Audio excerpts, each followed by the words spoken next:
a WikiVidi documentaries production. Don't forget to like and subscribe. Enjoy. Mary Ann Brown Patten. Mary Ann Brown Patten was the first female commander of an American merchant vessel. She was the wife of Joshua Patten, captain of the merchant clipper ship Neptune's Car. The ship was bound around Cape Horn from New York towards San Francisco when Joshua Patten collapsed from fatigue in 1856. His wife took command for 56 days, faced down a mutiny, and successfully managed to navigate the clipper ship into San Francisco.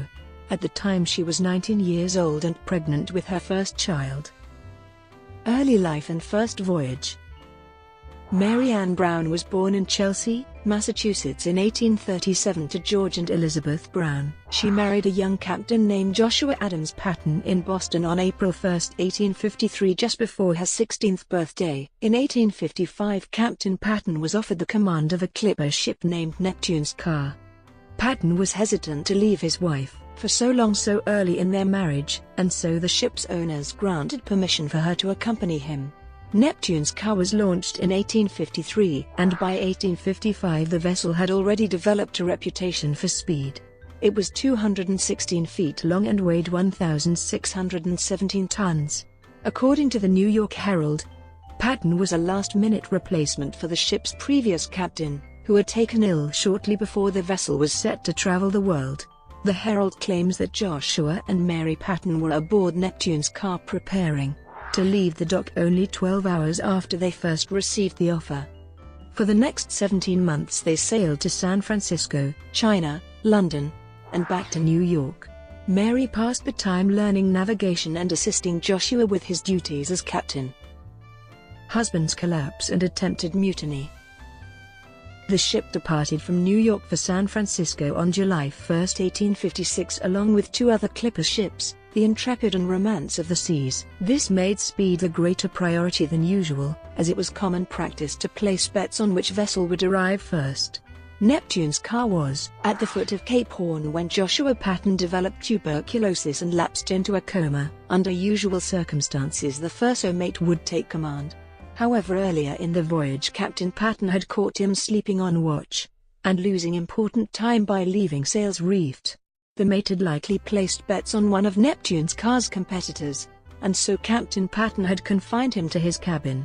The second mate was illiterate and unable to navigate, which left Mary Patten the most qualified person on board to bring the ship safely into port. The former first mate wrote Patten a letter warning her of the challenges ahead and imploring her to reinstate him, but she replied that if her husband hadn't trusted him as a mate she couldn't trust him as a captain. He then attempted to incite a mutiny by trying to convince the crew that they would be better off putting into the nearby port of Valparaiso rather than continuing on to San Francisco. Patten knew that putting into port in South America would mean a loss of crew and quite possibly cargo. She responded by making an appeal to the crew, and in the end won their unanimous support. Patten later claimed that she didn't change her clothes for 50 days, instead dedicating her free time to studying medicine and caring for her husband, who had been struck blind by the time they passed Valparaiso. She is credited with keeping him alive during the voyage, although he never fully recovered his health. Arrival in San Francisco and return northeast. When Neptune's Car arrived at San Francisco Harbor, Mary Patten rejected an offer to await a pilot to navigate the clipper ship into port, and instead took the helm herself. Despite all of Neptune's Car's tribulations, the clipper ship still arrived in San Francisco second, beating the Intrepid. The ship's insurers, recognizing that Mary Patten had saved them thousands of dollars, rewarded her with $1,000 in February 1857. In a letter responding to the gift, she said that she performed only the plain duty of a wife. Joshua Patten survived the journey back to New York on the steamer George Law and safely returned to Boston with his wife. There Mary gave birth to a son whom she named Joshua. Captain Patten died in July 1857, less than 2 years after his last voyage. Mary Ann Brown Patten was given $1,399 from a fund for her relief set up by the Boston Courier. Mary Patten died of tuberculosis 4 years later on Sunday, March 31, 1861, shortly before her 24th birthday. She and her husband are both buried at the Woodlawn Cemetery in Everett, Massachusetts. Her son died, unmarried, in an accidental drowning in 1900, at age 43.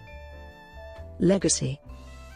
Mary Patten's voyage was the inspiration for a novel by Douglas Kelly titled The Captain's Wife, and the hospital at the U.S. Merchant Marine Academy in Kings Point, New York is named after her.